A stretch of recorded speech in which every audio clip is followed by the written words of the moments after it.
जर कुणीही तुम्हाला हा प्रश्न केला की महाभारताचा हिरो कोण, नक्कीच प्रत्येकाचं उत्तर हे वेगवेगळं असू शकतं.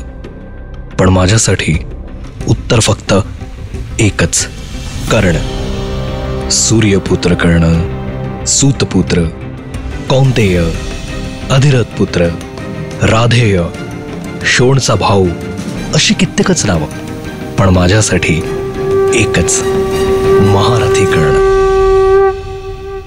द्वैतवनात घडलेल्या प्रकारानंतर राजसभेचं आयोजन करण्यात आलं आणि आयोजन केलं ते प्रत्यक्ष पितामहांनी. तुम्ही ऐकत आहात महारथी कर्ण आणि मी आहे अनुराग. द्वैतवनात एक वेगळंच आकृत घडलं. पालापाचोळा वेलींने बांधत स्वतः युवराज दुर्योधन हस्तिनापुरापर्यंत परत आला. किंबहुना त्याला परत यायचंच नव्हतं. त्याला द्वैतवनातच राहायचं होतं.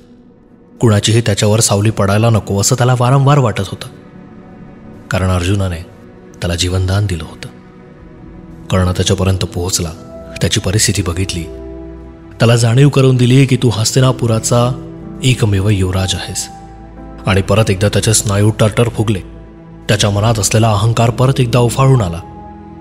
आपण चुकून त्याच्या हाती सापडलो आणि म्हणून गंधर्व सेनेने आपला पराभव केला, अशी मोठी चूक दुर्योधनाच्या डोक्यात परत एकदा वळवळली आणि तो परत एकदा सरसावला एका नवीन कुठली तरी योजना आखण्यात. पण आता आमंत्रण नाही तर आज्ञापत्र आलं होतं. कर्णाच्या दारात आज्ञापत्र आलं. तो बुचकाळात पडला. त्याला सावरता सावरत नव्हतं. काय बोलावं काय नको अशी परिस्थिती होती. आजपर्यंत राजसभेचं नेहमी आमंत्रण आलं होतं, पण आज चक्क आज्ञापत्र. आज्ञापत्राला एक सील लावून परत पाठवण्यात आलं. असं सांगण्यात आलं की दखल घेतल्या गेलेली आहे. धबधब्यातून मोठ्या धारेनं पाणी प्रवाह व्हावा, अगदी तसा प्रश्नांचा सडा पडत होता. कर्ण राजसभेत पोचला. कुरूंचा राजदंड हा नेहमी महाराजांच्या हाती असायचा, पण आज तो पितामहांच्या हाती होता.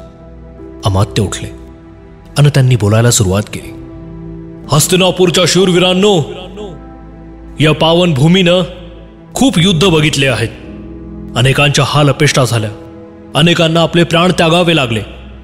पण तरीही हस्तिनापूरचा राजदंड हा असाच उंचच उंच उभा आहे. पितामह थरथरत्या हाताने उभे झाले.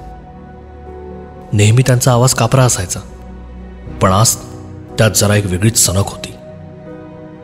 ते उठले, राजदंड आपल्या हाती घेतला आणि ऐन नकेन कुठल्याही पद्धतीने कुणाहीकडे न बघता सरळ म्हणाले, धृतराष्ट्रा, अरे मनाचे चक्षु कधी उघडणार आहेस तू? अरे तुला कळतंय का काय आकृत घडतंय ते? स्वतःच्या मुलाला कधीतरी सांभाळणार आहेस की नाही तू? तू कुठलं राज्य चालवू शकला नाहीस किंवा पुढे हस्तिनापूरचं काय होईल या चिंतेने स्वतःचं राज्य सांभाळण्याची जबाबदारी स्वतःच्या मुलाच्या हाती दिली. अरे पण तो काय आकृत घडवून आणतोय हे तरी कधी जाणून घेण्याचा प्रयत्न केलायस का? भीमाला बालपणी विष देऊन मारण्याचा प्रयत्न केला या दुर्योधनानं. कुंतीला अभद्र शब्दात बोलला हा दुर्योधन. द्रौपदीला स्पर्श करणारा हा दुर्योधन. आणि त्याच्या सोबतीला तो शकुनी मामा. आणि काय रे, कसला पराक्रम, कसला कौंतेय, कसला राधेय? हा पराक्रम शून्य कर्ण. अरे पळून आलाय हा, पळून. गंधर्व सेना जेव्हा आक्रमण करत होती, जेव्हा त्यांनी तुला पूर्ण पालापाचोळ्याने बंदिस्त केलेलं होतं, जवळजवळ तुझा जीव घेणारच होते, त्यावेळी तुला कोणी वाचवलं? सर्वात अजिंक्य असा धनुर्धर, आणि तो म्हणजे अर्जुन. वारंवार तुला सांगितलं असतानाही की परत परत त्यांच्या वाटेला जाऊ नकोस, परत परत त्यांच्या वाटेला जाऊ नकोस, तरी सुद्धा तू तेच करतोयस.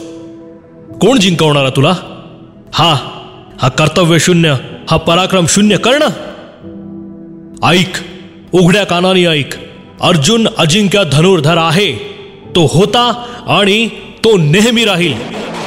या पृथ्वी तलावावर त्याच्यासारखा अजिंक्य धनुर्धर होणे नाही. कर्णाच्या मनात त्यांचे शब्द जणू बाणासारखे कोरल्या गेले.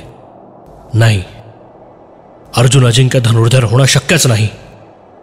मी काय आहे हे एक वेळ आल्यानंतर या पितामहांना मी दाखवून देणार आहे. मनात कुठेतरी वेगळ्याच लाटा उचंबळत होत्या.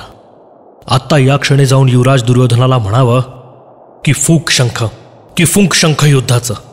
जाऊयात आणि नायनाट करूयात त्या पांडवांचा.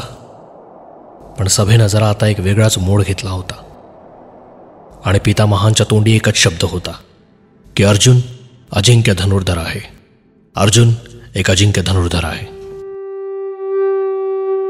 महारथी कर्ण.